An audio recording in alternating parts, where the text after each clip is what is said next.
Welcome to the deep dive. Today we're going into a really heartbreaking and frankly disturbing case. The tragic death of 9-year-old Melina Frattolin. And in this deep dive, we'll take you through the sources we have, investigative reports, news articles, official statements, to really understand how law enforcement pretty swiftly unraveled a fabricated abduction story, and how that led, chillingly, to the arrest of Melina's own father. Yeah, our mission here is to pull out the most impactful pieces of information from these sources. We're focusing on the details that show how they dismantled the deception, looking specifically at the hard evidence, the objective stuff that just didn't match up with the initial story. It's quite a stark illustration of how investigations work to find the truth when things are chaotic. Absolutely. And these sources, they are incredibly detailed. They give us a really clear view of the timeline and the meticulous police work involved, especially under that kind of pressure. It really shows the dedication, when a child's life is involved. So, okay, let's start at the beginning of how this tragedy started to unfold. Melina Frattolin, she was a 9-year-old Canadian girl, lived full-time with her mom in Montreal up in Canada, but she was down in the U.S. for a vacation with her dad, Luciano Frattolin. And it's important to say her mother had full custody, but she'd authorized this trip. There were apparently no stated safety concerns beforehand. Everything seemed, well, normal. The first alarm, that went off on Saturday, July 19th, about 10:00 p.m. That's when Luciano, the father, called 911. And his claim is pretty specific. Melina had been abducted near the Northways Exit 22, that's in Lake George, New York, by two unknown men in a white van. Right, and the police response was immediate, exactly what you'd expect. An Amber Alert went out straight away, massive search effort kicked off. But, and this is key, almost right from the get-go, law enforcement started noticing things they called inconsistencies in Luciano Frattolin's account. Yeah. That became a critical early red flag. It made investigators kind of pivot their thinking, even while the search was still going full tilt. A pivot based on inconsistencies. Yeah. And then, tragically, the very next day, the worst possible news. Melina's body was found. That was Sunday, July 20th, around 10:50 in the morning, by the New York State Police Horse Rangers. And the location, it wasn't Lake George. It was a shallow part of a pond in Ticonderoga. That's about 30 miles east of Lake George. Pretty close to the Vermont border, actually. Yeah, finding her body there, especially when you factor in those initial inconsistencies the police were already seeing, it just completely changed the game. It went from a missing person case, an abduction scenario, to a full-blown homicide investigation. And Luciano Frattolin, he went from being seen as this distraught father to the primary suspect really, really quickly. It honestly shows how effective those investigative protocols can be. They help identify fake reports and focus resources where they often need to be sometimes, sadly, on the person who made the report. That speed, that progression, it does seem incredibly efficient. But just thinking from an investigative angle, is there ever a worry about moving too quickly? Or maybe misinterpreting shock or confusion from someone genuinely distraught as an inconsistency? How do they tell the difference? That's a really good point, and it's something investigators are constantly balancing. It's definitely not about jumping to conclusions. What they're trained to look for aren't just, minor memory lapses. It's about fundamental contradictions. Things that clash with verifiable facts, or accounts that just don't make logical sense in the context of a real trauma. They look for patterns, maybe evasion, or a strange lack of emotion, or details that keep changing. In this specific case, those early inconsistencies were apparently significant enough to raise serious flags. And those protocols allowed them to shift gears so fast. Because once they found Melina's body, and they already had those doubts, well, the next vital step was piecing together the real timeline. We should really get into that 27.5-hour window, because it became absolutely foundational. Okay, let's break down that timeline. It's crucial, as you said. Police established this 27.5-hour window where the alleged murder is thought to have happened. So first, Friday, July 18th, around 5:30 p.m., Melina is seen alive on surveillance video with her father at a restaurant in Saratoga Springs. Then about an hour later, roughly 6:30 p.m. that same Friday evening, Melina talks to her mom on the phone back in Canada. And reports say she sounded fine, good health, no distress. She actually told her mom they were en route back to Canada. That was the last confirmed time anyone saw or heard of Melina in good health. And then fast forward to Saturday, July 19th, 10:10 p.m. That's when Luciana Frattolin makes the 911 call saying she's missing. Exactly. And what really let the police cut through the noise here was what you could almost call an objective truth map. They Meticulously layered evidence, cell tower data, that restaurant receipt, the surveillance footage. They aren't just building a timeline, they're creating this undeniable sequence of facts that, piece by painful piece, just directly contradicted everything Luciano was claiming.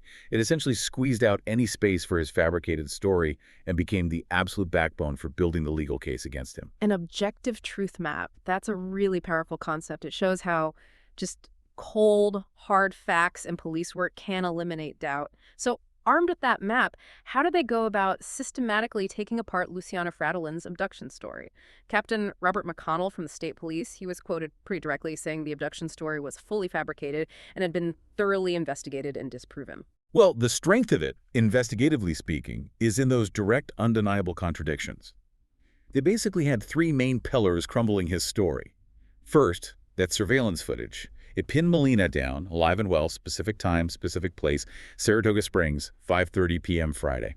Okay. Got it, pillar one. Second, Melina's phone call to her mom, 6:30 p.m. Friday. That directly blows up any timeline where she was abducted earlier. It confirms she's alive and okay after the point his later story would imply she vanished. Right, because the abduction was supposedly near Lake George much later. Exactly. And third, the police footwork. They checked the area he claimed the abduction happened, found nothing. No witnesses, no physical evidence of a struggle or a van like he described. And crucially, they determined there was no ongoing threat to the public related to this supposed abduction. That directly counters the whole premise of the Amber Alert he triggered. These weren't just doubts. These facts actively disproved his narrative. So it really sounds like the sheer weight of that objective evidence, plus his own inconsistent statements during police interviews, it just became overwhelming. That disproven story, combined with finding Melina's body where it shouldn't have been, that's what led so quickly to his arrest. At what point does that interview process, that interrogation shift? When does it go from trying to find a missing child to building a case against the person reporting it? What signals deception over distress? That's a really critical turning point. Initially, yeah, everyone's a potential source of information, especially the person reporting. But when the hard facts of video, the phone log, start directly contradicting what someone is saying, Yeah. and especially if their story keeps changing or key details shift or becomes internally inconsistent, that's when the focus really narrows. It shifts from help us understand what happened to okay, why isn't your story matching the evidence? They look for specific things. Does the story change dramatically with each retelling? Are they vague about crucial details? Is there an unusual lack of expressed concern for the victim, or maybe too much focus on themselves? In Luciano's case, it seems the cumulative effect of the abduction story being proven false and his continued inconsistencies just solidified him as the main suspect, ultimately the only suspect. So, with the story dismantled and the awful discovery made, the focus zeroed in on him, Luciana Frattolin. What more do we know about him, the person now facing these incredibly serious charges? Well, the formal charges are second-degree murder and concealment of a human corpse. He pleaded not guilty at his arraignment in Ticonderoga Town Court. He's currently being held in Essex County Jail. Background information identifies him as a cafe owner in Canada, the founder of Gambella Coffee, which is based in Montreal. And here's something that adds another layer of, well, profound dissonance. A biography on his company's website apparently described Melina as the light of his life and the inspiration for everything.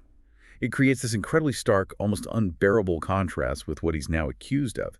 Reports also mention he's the son of an Ethiopian mother and an Italian father. And this is one of the things that makes this case so deeply perplexing. Police statements indicate Luciano Frattolin has no prior criminal record, no documented history of domestic violence, no known mental health issues on record. That clean slate, it makes the alleged crime just profoundly contradictory. It really makes you ask, what could possibly explain such an extreme act? It absolutely raises questions about what official records don't show, doesn't it?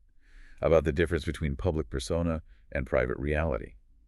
But there's another detail, potentially significant, that company biography we mentioned. It apparently also included a vague reference, something about an unfortunate event that severely affected his well-being back in February 2019. February 2019, okay. Yeah, and that timing is interesting because it reportedly coincides with the year that he and Melina's mother became estranged.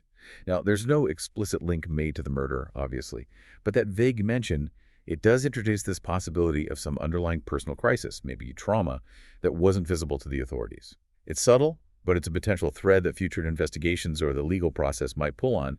It hints at possible hidden struggles. So, what does all this mean for the investigation now, especially considering he pleaded not guilty?